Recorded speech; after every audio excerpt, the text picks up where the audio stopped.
আসসালামু আলাইকুম, শুভ সকাল বন্ধুরা। আজকে 31শে জানুয়ারি। বাংলাদেশে শীতকাল চলছে, মাঘ মাস। তেমন একটি শীত নেই ঢাকা শহরে। আজকে মেঘাচ্ছন্ন আকাশ, সকালে হালকা গুড়ি গুড়ি বৃষ্টি হয়েছে। খুব মনোরম একটি পরিবেশ, সুন্দর একটি আবহাওয়া। একটি আরামদায়ক সুন্দর আবহাওয়ায় ছাদ বাগানে গাছের পরিচর্যা করতে কার না ভালো লাগে। একদিকে ফুলের সৌন্দর্য, ছাদ বাগানে গাছের সৌন্দর্য, আরেক দিকে হচ্ছে আবহাওয়ার মাধ্যমে প্রশান্তি অনুভব করা। এর মাঝে অনেক গাছ, অনেক ফুল ফুটেছে, তবু একটি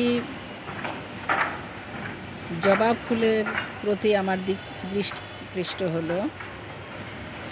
এই দৃষ্টি আকৃষ্ট হওয়ার কারণ হচ্ছে জবা ফুলটি সাইজে অনেক বড়।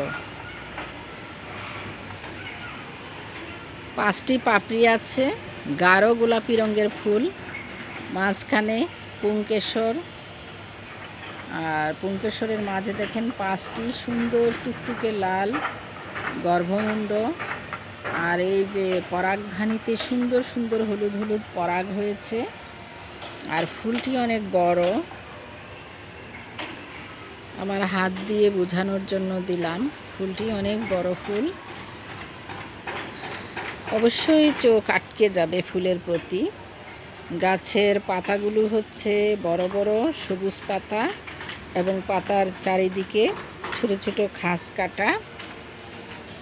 কলি অনেক বড় হয়, আরও বড় হবে কলিটা, কয়েকদিন পরে ফুলটা ফুটবে এবং আরও অনেক ছোট কলি আছে।